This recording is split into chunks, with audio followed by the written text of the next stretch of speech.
Donc voilà, l'équipe de France a perdu. Ah là là là, c'est très très compliqué. Ils ont perdu 1-0. Je suis content pour la Tunisie.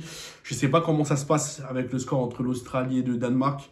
Mais j'espère que la Tunisie vont se qualifier. Vraiment parce que c'est une équipe africaine. Voilà, tout simplement.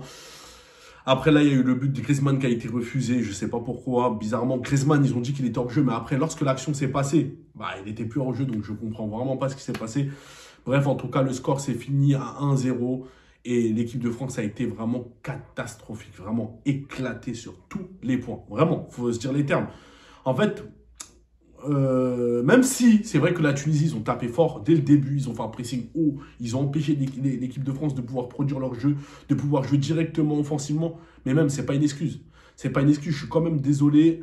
Les joueurs que Didier Deschamps a sélectionnés pour l'équipe B, vraiment, ils ont vraiment pas le niveau, en toute sincérité.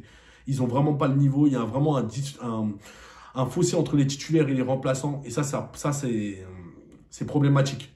Quand tu vois ce que Youssouf Fofana il fait sur le terrain, il reçoit il reçoit une faute. Le mec, au lieu de jouer directement, non, il attend que l'arbitre. Non, tu continues, frérot. Continue. Déjà, lui, Guendouzi, alors franchement, il faut arrêter les Marseillais qui nous ont vendu comme si c'était le genre de ouf. Il est éclaté. Kamavinga, pareil. Axel Dizazi, pareil. Après, je n'en veux pas, il a joué dans un poste qui ne lui convenait pas. Mais il a mis quand même Youssouf Fofana ailier quand même. Si je me rappelle bien, il a mis ailier dans un 4-4-2. Non, mais c'est pas possible. Franchement, Didier Deschamps, les choix qu'il a fait, c'est pas bon du tout. Kolo Muani, je l'ai pas. Bon, il a essayé de faire certaines choses, mais il n'a pas été mis dans les bonnes conditions. Coman n'a pas été bon. La défense sociale a été très, très, très, très fébrile. Saliba qui a fait une entrée qui n'était pas bonne du tout, qui était vraiment cataclysmique, vraiment sur tous les points. Ah là là, c'est vraiment très, très compliqué hein, pour l'équipe de France. Hein. Cette équipe B, franchement, j'ai peur que. J'espère pour lui qu'il n'aura pas de blessés hein, tout au long jusqu'à la finale. Hein, j'espère pour lui. Hein, jusqu'à la fin de cette compétition, parce que là, l'équipe B fait vraiment très, très peur. Hein. Youssouf Fofana. Ouh, il n'est pas bon du tout. Et ça a été pour moi le plus nul du match. Vraiment. Youssouf Fofana n'a pas été bon du tout, du tout, du tout, du tout. Ça a été très compliqué. On n'a pas vu un jeu. On n'a pas vu de combinaison. On n'a pas vu de variété dans le jeu. On n'a pas vu d'identité tout court. On n'a pas vu de personnalité. On a vu des joueurs qui se cachaient dans le match. Donc, après, on a vu que lorsque Mbappé, Coman, Mbappé, Dembélé et Griezmann, lorsqu'ils sont rentrés, le jeu a changé. Le jeu de l'équipe de France a changé. Il est devenu beaucoup plus percutant, beaucoup plus tranchant, avec la réalisation qui aurait pu se faire de la part de Griezmann, mais qui a été annulée. Mais sinon, vraiment, l'équipe de France, ils étaient nuls. Et là, moi, je ne sais pas, j'espère pour lui qu'il n'y aura pas de blessés jusqu'à la fin de la compétition, parce que ça ne peut pas continuer comme ça. Là, vraiment, l'équipe, elle n'était pas bonne du tout. Je ne sais pas ce que vous en pensez. Hein. Dites-le d'ailleurs dans les commentaires. Mais franchement, l'équipe, elle n'était pas bonne. Pas bonne du tout. Vraiment. Circuit de ballon vraiment absent. Les joueurs qui ont du mal à faire ressortir le ballon. Youssouf Fofana, il a le ballon. Il est à 2 à l'heure. Il est vraiment à 2 à l'heure. Il ne sait pas quoi, à qui la mettre. Il est là, il tremble balle au pied. Il ne sait pas quoi faire. Mais c'est incroyable. Hein. Vraiment, c'est incroyable. À un moment, il y avait une action, il y avait une contre-attaque. Il aurait dû la mettre directement ou tirer ou essayer de la transmettre à Kolo Muani. Il a attendu tout le temps jusqu'à que jusqu'à que les joueurs de la Tunisie avaient le temps de revenir. Mais c'est incroyable. Franchement, Didier Deschamps, je pense qu'avec tout ce qu'il vient de voir là, je pense qu'il va s'en rendre compte que les Verretou, les Guendouzi, ces genres de joueurs-là, ils ne méritent pas. Franchement, il faut qu'ils arrêtent. Franchement, même Youssouf Fofana, je sais pas. Moi, je le trouve bon. À Monaco, normalement, il est bon. Mais là, je sais pas ce qui lui est arrivé. Je sais vraiment pas. Vraiment, là, c'est vraiment très, très, très compliqué. Il n'a vraiment pas le niveau. Vraiment, en toute sincérité. C'est une équipe bizarre, vraiment très très bizarre, une équipe vraiment qui est très très compliquée.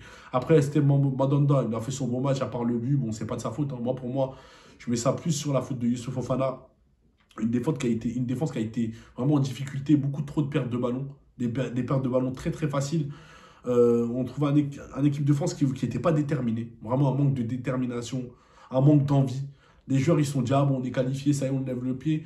Ah, vraiment, quelle mentalité. Hein. Quelle mentalité, l'EDF, l'équipe de France. Vraiment, quelle mentalité. Ah là là là là, j'espère que Didier Deschamps, il va leur parler. Hein. En tout cas, moi, je suis content. Moi, je suis content parce que la Tunisie se sont qualifiés. Non, pas qualifiés, on va dire. Ils ont réussi à gagner la France. Après, je ne sais pas précisément s'ils sont qualifiés par rapport à l'Australie et le Danemark. Je ne connais pas le score en toute sincérité. Mais en tout cas, j'espère vraiment que la Tunisie se sont qualifiés. J'espère, je vais essayer de voir après. Mais j'espère vraiment. J'espère vraiment qu'ils sont qualifiés parce que là, c'est vraiment très compliqué. De mes souvenirs, l'Australie ont gagné le match. ont gagné le match contre... Il y a eu 1-0 de mes souvenirs, mais il faut que je regarde à peu près parce que le Danemark n'ont pas gagné de match. Si je regarde bien, ils n'ont pas gagné contre l'équipe de France. Contre la Tunisie, ils ont fait 0-0. Donc ça va jouer entre l'Australie et la Tunisie. Donc ça va être très très compliqué. Je ne sais pas qui va gagner ce match, qui va gagner, qui va être dans le groupe. Ça va être très compliqué. Après, l'Australie, est-ce qu'ils ont marqué contre nous, contre l'équipe de France? Je ne sais pas. Non, il y a eu 2-0. Non, non, non, ils n'ont pas marqué. Ah là là, c'est très très compliqué en tout cas. C'est très compliqué pour l'équipe de France. Leur équipe B, elle est vraiment pas bonne. Il n'y a que Tchouaméni que j'ai trouvé intéressant, vraiment dans les transmissions. Mais sinon, tout le reste, ils étaient vraiment nuls à chier. Vraiment nuls à chier totalement. Ils étaient vraiment nuls totalement. Donc voilà par rapport à ça. Et voilà, rien d'autre à dire. Hein. RAS, hein. Voilà. Après, je pense que c'était quand même voulu hein, d'avoir fait ça pour préparer le match en huitième de finale. Mais en tout cas, l'équipe, elle n'a pas été bonne du tout de l'équipe de France. Et je pense qu'ils vont se rattraper pour les huitièmes de finale. Voilà. Hein. Donc, on va faire un live tout à l'heure. Abonnez-vous, dites-moi en commentaire ce que vous en pensez. Et voilà, bah, à tout à l'heure. Hein.